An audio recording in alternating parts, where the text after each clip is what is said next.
I pulled into my parents' driveway at 11:47 p.m. on New Year's Eve. Late, exhausted, still in my work shirt. The house was lit up like a showroom. Through the front windows, I could see at least 30 people. Wine glasses, laughter. The kind of party my parents threw when they wanted to impress someone. I sat in my car for a moment. Engine off. Headlights dark. 63 hours this week. Project deadlines. Client calls at 9 p.m. My studio apartment rent was due in 2 days, and my account balance was $327. But Grandma had called me last week, said it was important I show up tonight. Her voice had been different. Serious. She'd been overseas for 5 years running her consulting work, and I hadn't seen her in person since 2021. For her, I'd come. I walked up the brick path, opened the door without knocking. The heat hit me first. Then the noise. My mother spotted me immediately from across the living room. Her smile was bright, performative. "Jake, you made it." A few guests turned. Polite nods. Then back to their conversations. I wasn't the son they were here to celebrate. That honor belonged to Marcus. My older brother stood near the fireplace, remote control in hand, cycling through photos on the massive TV mounted above the mantel. Beach views, sunset cocktails, a house that looked like it belonged in Architectural Digest. "This is from last week," Marcus was saying to a circle of admirers. His wife Emily stood beside him, hand on his shoulder. "We've been spending more time at the Malibu place. The sunsets are unreal." Several people made appreciative sounds. My father raised his wine glass. "A toast to both our sons. Marcus with his business success and Jake with his..." He paused, searching. "Dedication." Dedication, code for still renting at 29. I grabbed a glass of water from the kitchen. Didn't trust myself with alcohol tonight. 11:50 p.m., 10 minutes to midnight. The doorbell rang. My mother frowned. "Who could that be? Everyone's already here." My father moved toward the door, opened it.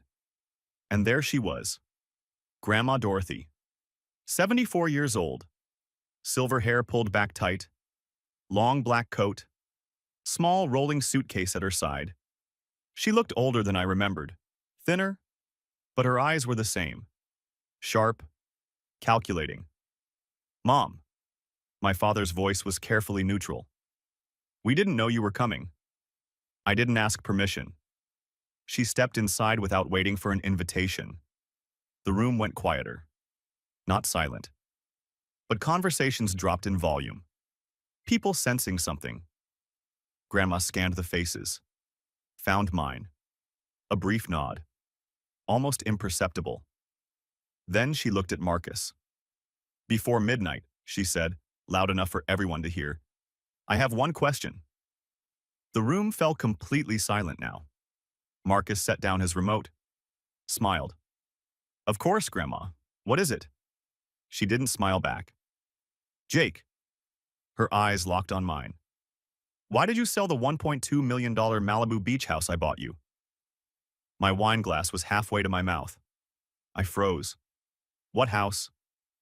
The room stayed silent. But the quality of silence changed, from respectful to shocked. "Grandma," I said slowly, setting the glass down. "I don't own a house." "You do." Her voice was cold. Factual.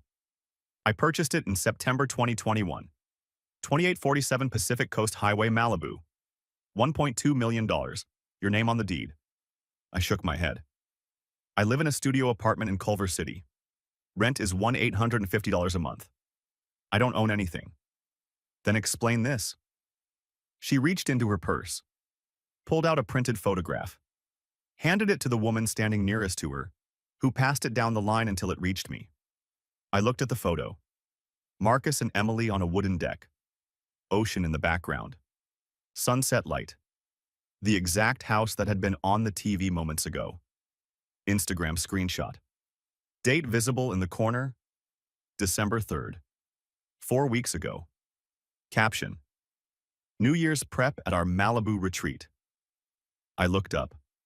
Everyone in the room was staring at me. Then, slowly, they turned to look at Marcus. His face had gone pale, jaw clenched. Emily grabbed his arm. Her knuckles were white. "Marcus," I said quietly. "What is this?" He recovered quickly, forced a laugh. "Grandma, that house belongs to a friend of ours. We just stayed there for a weekend." "A friend," Grandma's tone was flat. "Yes." "Then why," she reached into her purse again, "are the utility bills in your name? Pacific Gas and Electric, Southern California Edison, both registered to Marcus Thompson at 2847 PCH. She handed the bills to my father, who was standing closest. He didn't look at them, just held them like they were evidence at a crime scene. Marcus's smile faltered. "Okay, look, this is a misunderstanding. Jake gave me permission to use the house. He didn't want it." I stood up. Chair scraped against the hardwood floor. "I never gave you anything." My voice was louder than I intended. "I didn't even know the house existed until 2 minutes ago. Jake, when did I give you permission, Marcus? What date? What conversation?" He opened his mouth, closed it. My father stepped forward. "Mom, I think you're confused. You bought that house for the family, not specifically for Jake." "Is that so?" Grandma turned to him. Not a question, a statement. My mother joined in, her voice soft, placating. "Jake was going through a difficult time back then. He wasn't stable enough to own property." I turned sharply to face her. "Wasn't stable? What are you talking about?" "Sweetheart, you had issues." She looked at the guests, embarrassed. "We made decisions in your best interest." "What issues?" My hands were trembling now. "Name one." Silence. My father and mother exchanged a glance. Some silent communication. "We can discuss this privately," my father said. "No." Grandma's voice cut through the room like a blade. "We discuss it now." She checked her watch. 11:56 p.m. "He should be here by now." "Who?" Marcus asked. The doorbell rang again. My father didn't move, too stunned. I walked to the door, opened it. A man in his 60s stood on the porch. Gray suit. Snowflakes melting on his shoulders. Black briefcase in hand. "Mrs. Hanson," he said, looking past me into the house. "Apologies for the delay. Traffic on the 405. Mr. Peterson, please come in." The man entered. He had the demeanor of someone who'd done this before. Calm, professional, an attorney. Marcus stood abruptly. "I need to use the bathroom." "Sit down, Marcus." Grandma's voice wasn't loud, but it carried weight, authority. Marcus sat. Everyone in the room was frozen now. Guests pressed against the walls, holding wine glasses they'd forgotten to drink. Attorney Peterson set his briefcase on the dining table, opened it, pulled out a manila folder thick with documents. "Let's start with the basics." He spread papers across the table. "This is the property deed for 2847 Pacific Coast Highway, Malibu, California. Purchased September 14th, 2021. Purchase price $1.2 million. Owner of record, Jacob Michael Harrison." He pointed to my name on the document. "That's Jake," Peterson continued. "Not Marcus, not the family. Jake." I stepped closer, looked at the deed. My name was there, in legal print. I'd never seen this document before in my life. Peterson pulled out another sheet. "This is a transfer of deed, dated March 22nd, 2022. It claims Jake Harrison gifted the property to Marcus Thompson." He slid it toward me. There was a signature at the bottom. "Jake Harrison," in flowing script. I picked up the paper, stared at the signature. "That's not my handwriting," I said. "Correct." Peterson opened another folder. "We conducted forensic analysis of this signature, compared it to known samples of both your handwriting and Marcus's. Results show a 91% probability match to Marcus Thompson's handwriting, not yours." The room erupted, guests whispering, my mother gasping, Emily saying, "Oh my God," under her breath. Marcus stood again. "This is insane. You're accusing me of fraud," Peterson said calmly. "Yes." My father stepped forward, trying to regain control. This is absurd. Mom, why are you doing this? At a family party? Grandma looked at him with something close to pity. Because you lied to me, George. For years. She turned to Peterson. Show them the rest. Peterson pulled out a stack of papers. Hospital letterhead visible on top. Mr. and Mrs. Thompson, George and Sandra, you told Mrs. Hanson that Jake was hospitalized for mental health issues in 2022. You claimed this was the reason he couldn't manage property. Is that correct? My father hesitated. Yes. He was unstable. Show me the medical records, Peterson said. They're private. We subpoenaed them 3 weeks ago, Peterson laid out the records. There is no psychiatric hospitalization for Jake Harrison in 2022, or any year. The only medical visit on record is March 17, 2022. Diagnosis: influenza. 2-day clinic stay. My mother's face went white. I felt like the floor was tilting. They'd lied. To Grandma. To justify stealing from me. Peterson wasn't finished. Jake, in 2021 and 2022, you interviewed at several major companies. Goldman Sachs, Microsoft, Deloitte. Is that correct? I nodded. Yes, I made it to final rounds at all 3, but they all rejected me. No explanation. We know why. He pulled out printed emails, handed them to me. I read the first one. To hrgoldmansachs.com. From concerned party. 2847@gmail.com. Subject: Jake Harrison, candidate concerns. We feel obligated to inform you that Jake Harrison has a history of substance abuse and legal liability. He is currently under psychiatric care and poses a significant risk to workplace stability. We recommend rescinding his offer. My hands started shaking. Paper rattling. IP address traces back to this house, Peterson said. Sent from your parents' router, November 2021. I looked up at my father. He wouldn't meet my eyes. My voice cracked. I cleared my throat. You sabotaged my career? No answer. I flipped to the next email. Same content. Different company. Microsoft. Then Deloitte. 3 jobs. 3 emails. All from this house. I put the papers down slowly, carefully. Looked at my parents. At Marcus. You didn't just steal a house. I stood up. Chair scraped again. You destroyed my career, my credit, my future. My voice was getting louder. I couldn't stop it. While I worked 60-hour weeks just to afford rent. Marcus stepped forward. Jake, let me explain. No. One word. Final. Grandma stood, tapped her cane on the hardwood floor once. Sharp sound. That's enough pretending, Jake. I looked at her, confused. She smiled. Small. Cold. I contacted Jake 10 days ago, she said to the room. I told him everything. About the house, the lies. All of it.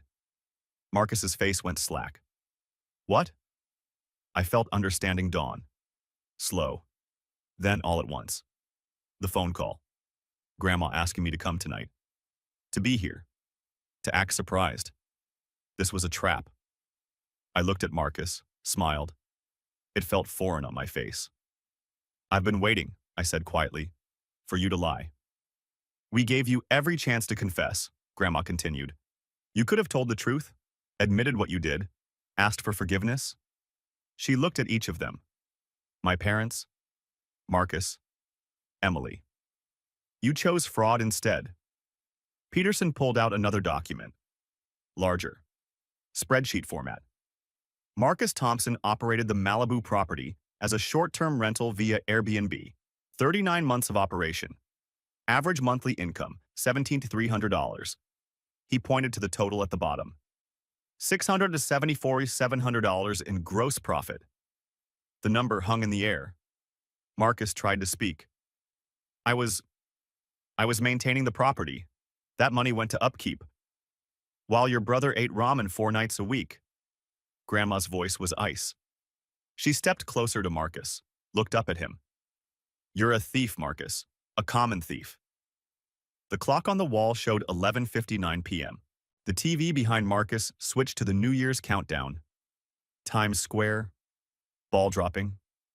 10, 9, 8. Peterson closed his briefcase. Looked at Marcus. Mr. Thompson, you have 5 minutes before I file criminal charges with the Los Angeles County District Attorney. Identity theft, fraud, forgery. Marcus's voice was desperate. You can't. 7, 6, 5. Grandma turned to me. Your decision, Jake. Criminal charges, civil lawsuit, or both. I looked at Marcus. At the brother I'd grown up with. Played basketball with in the driveway. Shared a room with until he left for college. The brother who'd stolen 4 years of my life. 4, 3, 2. Both. 1. Happy New Year.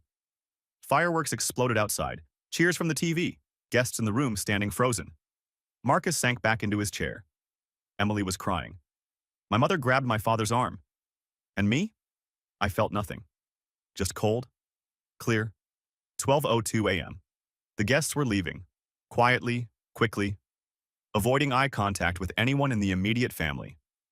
A woman I didn't recognize grabbed her coat from the closet, whispered to her husband. We should go. They were out the door in 30 seconds. Marcus stood by the fireplace, Emily beside him. His face was still pale but recovering, calculating. Get our coats, he said to Emily. Low voice. We're leaving. Emily moved toward the closet. Mr. Thompson? Attorney Peterson's voice stopped her mid-step. You're not going anywhere.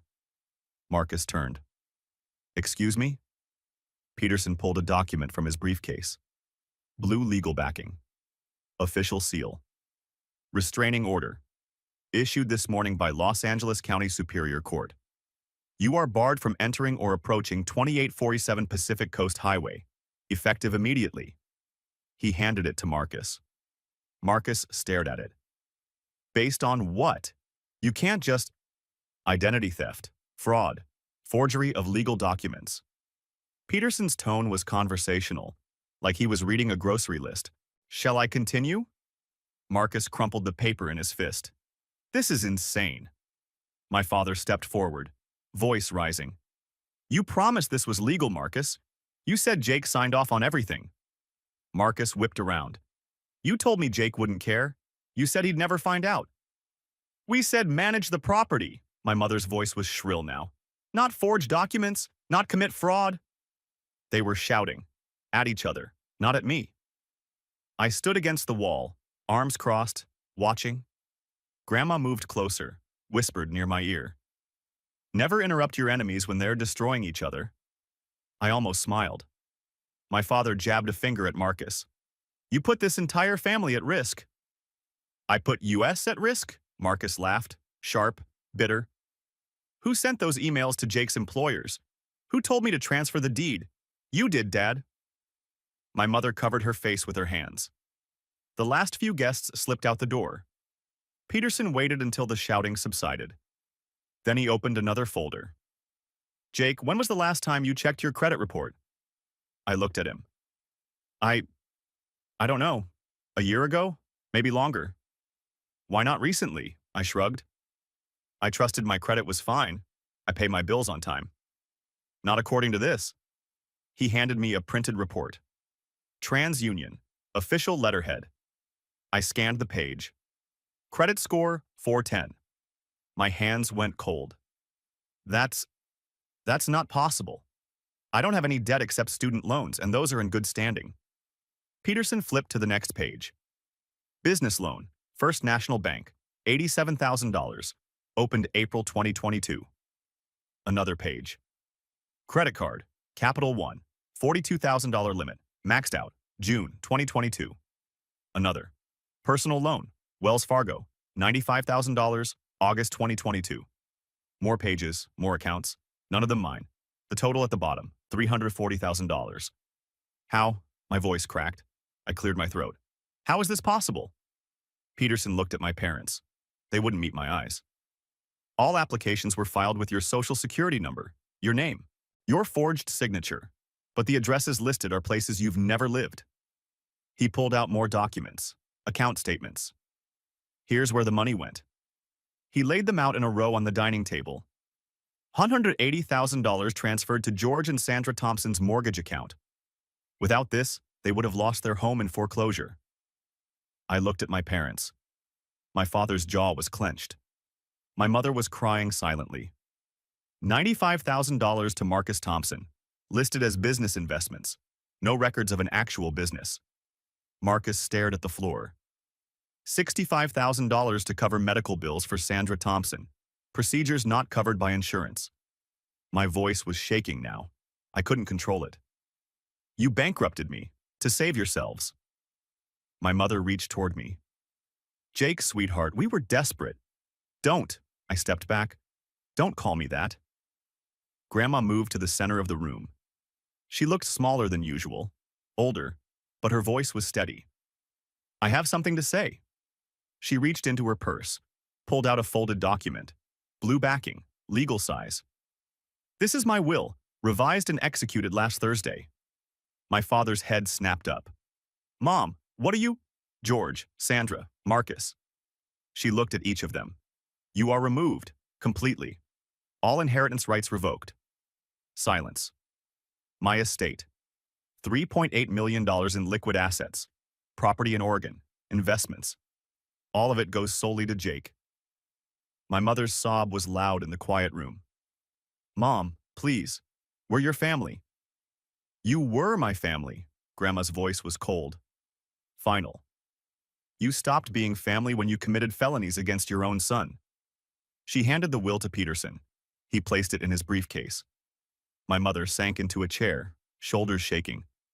My father just stood there, face gray. I checked my phone. 12:47 a.m. Marcus was moving. Subtle. Toward the front door. Coat closet 3 feet away. Keys probably in his pocket. Mr. Peterson, the attorney said quietly.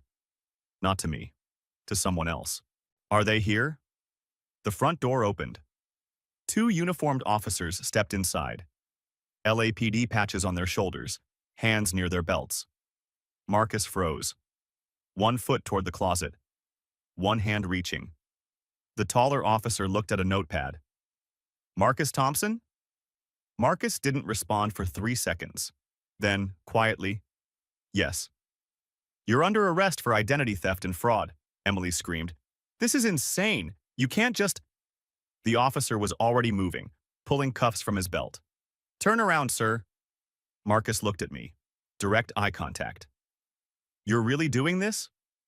I held his gaze. You did this. I'm just finishing it. The officer turned Marcus around, pulled his arms behind his back. The sound of handcuffs clicking was loud. You have the right to remain silent. Anything you say can and will be used against you in a court of law. Emily was crying now, loud, gasping sobs. Marcus was led toward the door. He twisted back, trying to look at me. Jake, please. The officer kept him moving. Out the door. Into the cold night. Peterson turned to the second officer, handed him another folder. George and Sandra Thompson, co-conspirators. Evidence of joint participation in identity theft, fraud, and forgery. My father's eyes went wide. Wait, we didn't... Your signatures are on multiple fraudulent documents. The defamation emails were sent from your IP address. You knowingly participated. The officer looked at my parents. George Thompson, Sandra Thompson, you're under arrest. My mother was sobbing. Jake, please, stop this. We're your parents. The officer was pulling out a second set of cuffs. I looked at her. Really looked at her. You stopped being my parents, I said quietly, when you forged my name. They were handcuffed, read their rights, let out the same door Marcus had just exited. My mother looked back once, face streaked with tears. I didn't look away. The door closed. Silence. 1:34 a.m. The house was empty except for me, Grandma, and Peterson. Grandma sat heavily on the couch, like all the adrenaline had drained at once. Are you all right, Jake? I sat next to her. Felt the weight of the last 2 hours. I don't know yet. She took my hand. Hers was warm. Thin skin, knuckles prominent. You will be. We sat in silence, sirens fading in the distance. After a moment, I squeezed her hand. Thank you for coming back. I should have come back sooner. Peterson was at the dining table, tablet out, scrolling through something. Jake, there's something else. I looked up, exhausted. What now? Forensic accountant report just came through. They've been working overnight. He turned the tablet toward me. Bank statement. Cayman Islands bank logo. Account holder, M.R. Thompson. Balance, $430,000. What is this? Offshore account. Marcus transferred money incrementally over the last 3 years. Airbnb income that was never reported. I stared at the number. He was hiding it. More than that, Peterson scrolled down. He was preparing to disappear, had applications for residency in 3 countries, Costa Rica, Panama, Portugal. My chest felt tight. He was going to run. Yes, Grandma leaned forward. Can we seize it? Already filed the motion, but there's something else. Peterson pulled up another document. This account was never declared to the IRS. That's a federal crime, tax evasion. How much trouble is that? 5 additional years minimum, plus penalties, could be $800,000 or more in fines. I sat back, processed. He's buried. Completely. My phone buzzed. 2:15 a.m., text message. Unknown number, but I recognized it. Emily's cell. Jake, I didn't know. Marcus lied to me too. Can we talk, please? Grandma leaned over. Read it. She's trying to save herself. Should I respond? Peterson looked up. Only if it helps build the case, otherwise no contact. I put the phone face down on the coffee table. Didn't respond. 2:47 a.m. Peterson packed his briefcase. I'll file the additional charges in the morning. Federal prosecutor will want to meet with you next week. Okay? He left. The house felt enormous. Empty. Grandma stood slowly. I'm staying at the Sheraton tonight. You should come with me. I'm too tired to drive. Then sleep here. I looked around. My childhood home, my parents' house. My parents were in jail. I'll take the couch. Grandma kissed my forehead. Get some rest. Tomorrow we deal with the aftermath. She called an Uber, left. I lay on the couch, stared at the ceiling. 3:27 a.m. My phone rang. Caller ID, Los Angeles County Jail. I stared at it for 4 rings, then answered. Jake. Marcus's voice, rough, defeated. Jake, please listen. I didn't hang up, didn't speak. I'll give you everything, the money, the house, all of it. Just drop the charges, please. I closed my eyes. You have nothing left to give me, Marcus. Jake, the house was already mine. The money was already mine. You can't give me what you stole. I'm your brother. Silence. Please. I looked at the dark ceiling. Thought about 4 years. Ramen dinners, rejection letters, credit destroyed. You were my brother. Past tense. I hung up, put the phone on the coffee table, lay back down. He was right about one thing. He had been my brother. Past tense. January 2nd. Bail hearing. I didn't attend. Peterson sent me the results via text. Marcus denied bail. Flight risk due to offshore accounts, plus severity of charges. Remanded to county jail pending trial. Date set for March 17th. Another text followed. Parents released on $50,000 bail each. Had to borrow from relatives. Your grandmother refused to pay.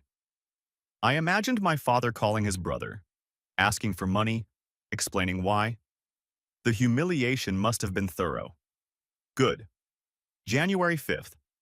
I drove to Malibu in a rented U-Haul truck. Everything I owned fit in the back. 2 suitcases, a box of books, laptop. That was it. The beach house address was programmed into my GPS, 2847 Pacific Coast Highway. I'd looked it up on Google Maps a dozen times over the last few days. Street view, satellite. Tried to make it feel real. It didn't. Not until I pulled into the driveway. 2-story, Modern design, floor-to-ceiling windows, the ocean visible beyond the deck. The lockbox code Peterson had given me worked on the first try. The door swung open. Silence. Empty. Marcus's stuff was already gone. Court order executed within 48 hours. Marshals had removed everything. Furniture that belonged to him. Personal items. Photos. What remained was what Grandma had purchased with the house. Designer couch, glass dining table, kitchen fully stocked with appliances. I walked through the rooms. 4 bedrooms upstairs. Master with ocean view. Guest rooms with new mattresses still wrapped in plastic. This was supposed to be mine 4 years ago. I should have been here. Building a life, a career, maybe a family. Instead, I'd been eating ramen in a studio apartment, working 60-hour weeks, drowning in debt I didn't even know existed. I walked onto the back deck. The ocean stretched out, gray under January clouds. Waves rolling in steady rhythm. I stood there for 10 minutes, maybe longer. Didn't cry, didn't feel anger, just stood. Finally, I pulled out my phone, took a photo of the view, sent it to Grandma. I'm home. 3 dots appeared immediately. Then, good, that's where you should have been all along. February brought news through channels I didn't control. Aunt Linda called. My father's sister. I hadn't spoken to her since Christmas 2023. Jake, I don't know if you've heard. Your parents are selling the house. I know. Silence on the line. The civil lawsuit. Your attorney filed it. Yes. Jake?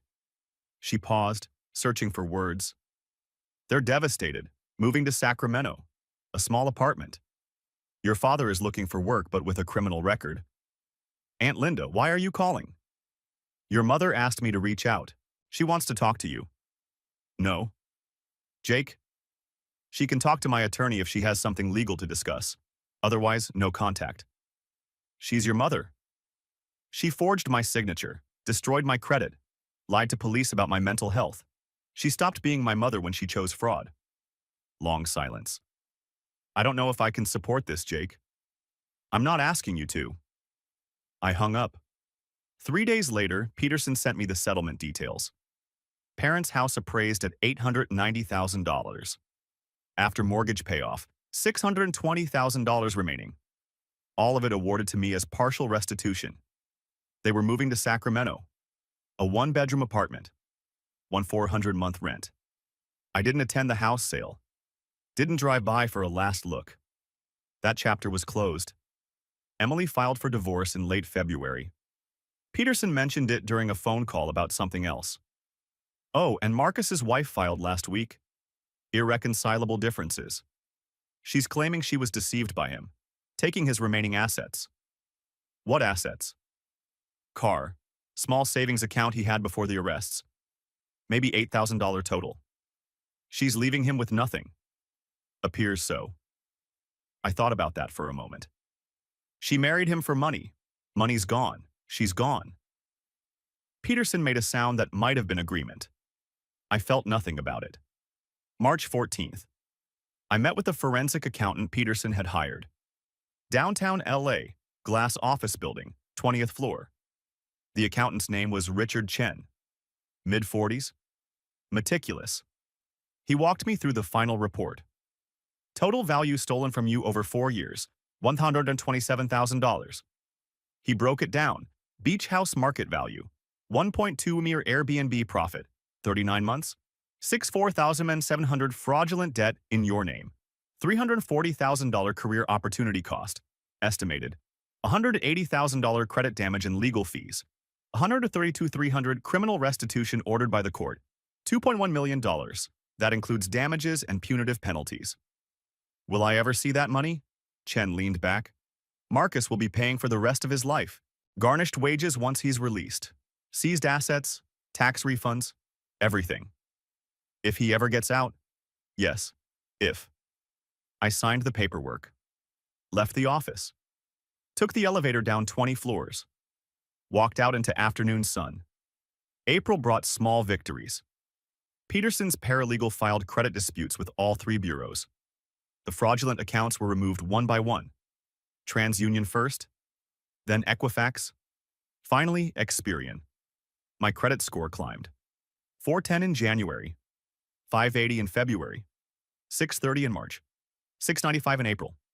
I could finally rent a car without a cosigner. Got approved for a credit card. $5,000 limit. I put it in a drawer and didn't use it. In May, I bought a car. Used 2021 Toyota Camry.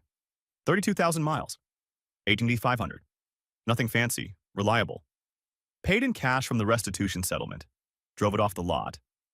Felt like I'd won something. March 19th. Tuesday afternoon. My phone rang. Cedars Sinai Medical Center. Is this Jake Harrison? Yes. This is Dr. Patel. Your grandmother, Dorothy Hanson, was brought in by ambulance an hour ago. Minor cardiac episode. She's stable now, but I was in the car before she finished the sentence. Malibu to Cedars Sinai. 43 minutes in traffic. I found her in a private room. Sitting up in bed. IV in her arm. Monitor beeping steadily. She looked small. Fragile. Don't look at me like that, she said when she saw my face. Like what? Like I'm dying. I'm not, Dr. Patel explained. Stress-induced arrhythmia. Common in patients her age. Medication would manage it. Rest. Reduce stress. You're moving in with me, I said when the doctor left. I am not.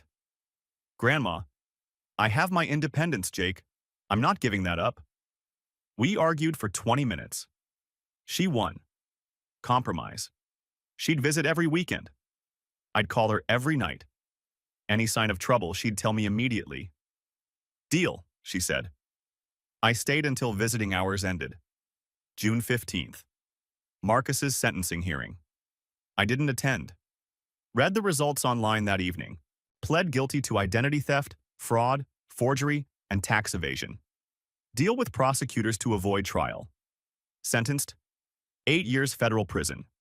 Restitution, $2.1 million ordered. Eligible for parole after 5.5 years. Peterson called. It's done. He'll be transferred to FCI Lompoc within the week. Okay. How do you feel? I thought about that. Nothing. I feel nothing. That's normal. I hung up.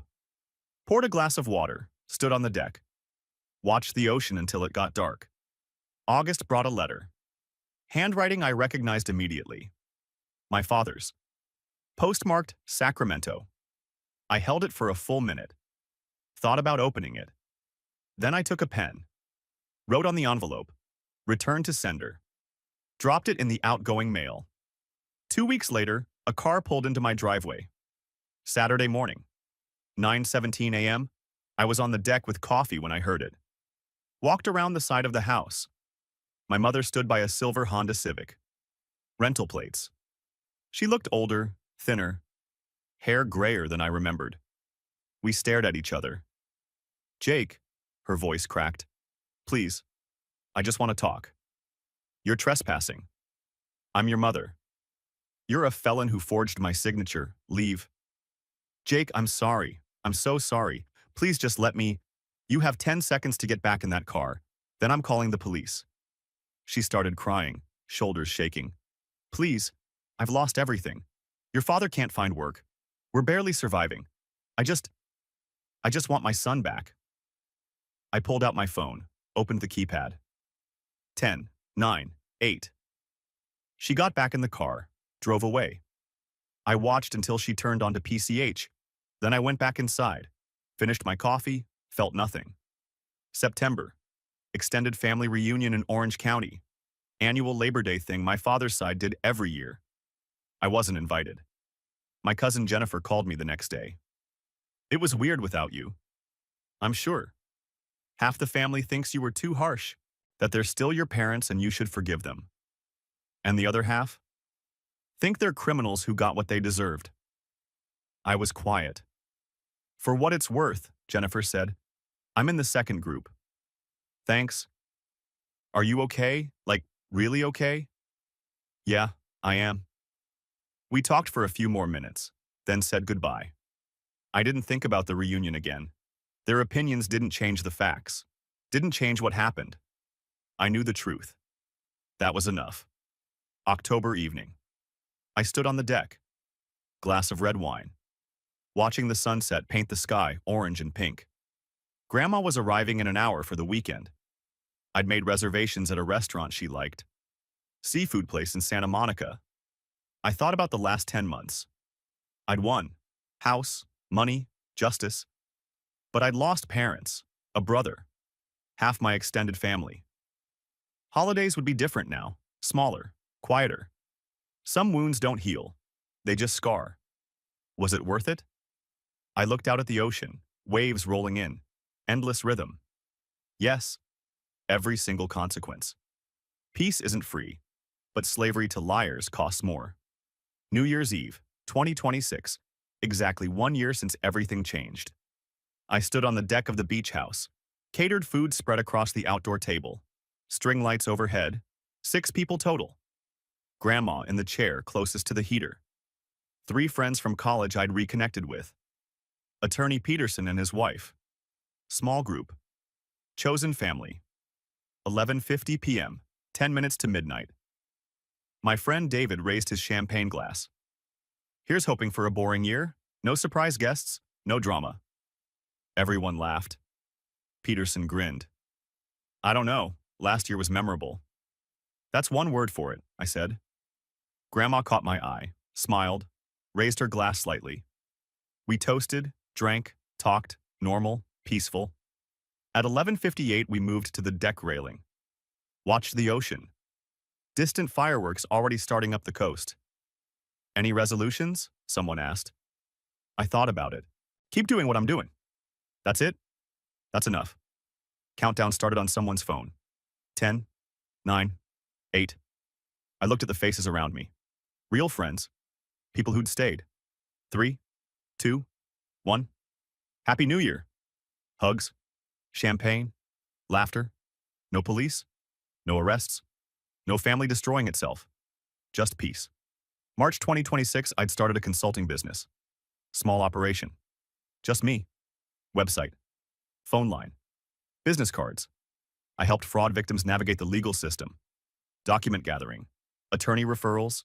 Credit repair strategies. Word of mouth spread. Victim advocacy groups started referring people to me. Year 1 revenue. $82,000. Not millions, but solid, stable. Enough to live comfortably and save. I worked from the beach house, office in the second bedroom, ocean view while I took calls. I'd started dating someone in November. Sarah, marketing director. We'd met at a coffee shop, casual. No pressure. She knew my story, didn't judge. We had dinner twice a week, texted most days. It was enough for now. My health was better too. I'd started running on the beach, sleeping through the night. No more stress headaches. Life was quiet. I liked quiet. Marcus was serving year 1 of 8. FCI Lompoc. Medium security. Peterson kept me updated. Not because I asked. Because it was relevant to the restitution case.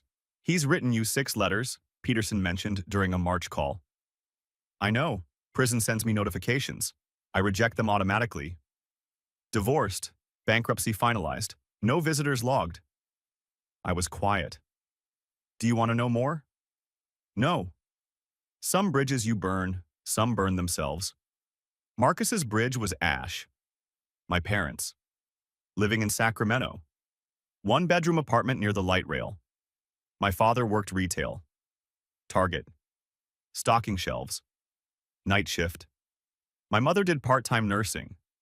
Home health aide. Minimum wage.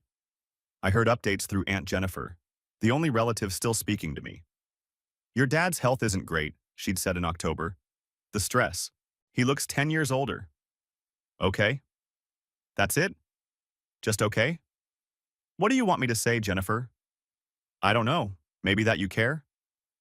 I'd been quiet for a moment. I cared for 27 years. It didn't matter then. Why would it matter now? She'd sighed. Hung up shortly after. They'd sent a Christmas card in December. My address written in my mother's handwriting. I held it for a minute. then threw it away unopened. Sometimes, late at night, I wondered if I'd regret this when they pass, if I'd stand at their funeral someday, feel guilt.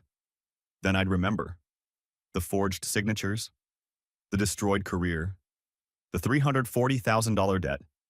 The doubt would fade. New Year's Day, 1:30 a.m. Everyone had left except Grandma. She sat on the deck, blanket over her lap, decaf tea in hand. I sat next to her, wine glass empty. We watched the ocean in silence for a while. "Do you regret it?" she asked finally. "Cutting them off?" "Yes." I thought about that. Sometimes I regret that it was necessary. Not that I did it. She nodded. "That's wise." Waves crashed. Steady rhythm. "Regret the situation," she continued. "Not your choice. Those are different things." "Yeah. Your parents chose fraud. You chose freedom. Don't confuse the two." I looked at her. Her face in profile, lined with age, sharp with intelligence. "Thank you," I said, "for coming back. For all of it." She patted my hand. "You're my grandson. Real family protects each other. Not all family." "No, not all." There were costs. I saw Marcus's kids sometimes on social media. Emily had remarried, posted photos of her daughter and son, my niece, my nephew, 7 and 5 years old. I'd never meet them. My parents were aging. I knew from Jennifer that my father's blood pressure was high. My mother had developed arthritis. Contact would never resume. That door was welded shut. Half my extended family thought I was cruel, cold, unforgiving. Holidays were smaller now, quieter. Thanksgiving was just me and Grandma. Christmas the same. Some wounds don't heal. They just scar. But there were gains too. Integrity. I could look in the mirror without shame. Peace. No more waiting for the other shoe to drop. Financial stability. Credit score 720. Savings account growing. Real friends. People who chose to stay when things got hard. Grandma's respect. Worth more than my parents' approval ever was. A home that was actually mine. No one could take it. No hidden fraud. And most importantly, freedom. Freedom from being a victim, from being used, from waiting for someone else to validate me. I was free. New Year's Eve, 2027. I stood alone on the deck. By choice this time. I'd turned down 3 invitations. Could have had a dozen people here. Chose solitude instead. 11:58 p.m. Fireworks starting over the water, colors reflecting off the waves. I thought about 2 years ago. The party, the accusations, the arrests, chaos, betrayal, family destroying itself in real time. Now, silence. Ocean. My terms. 10, 9, 8. I raised an empty glass to the horizon. 7, 6, 5. No police, no attorneys, no family drama. 4, 3, 2. Just me. The house. The peace I'd fought for. 1. Happy New Year, I said to myself. Quiet is enough. People ask me sometimes if I won. I don't know. I got a house, lost a family. I got justice, lost innocence about who they really were. I got peace, lost the fantasy that blood means loyalty. Some days it feels like victory. Some days it just feels quiet. But quiet is what I needed.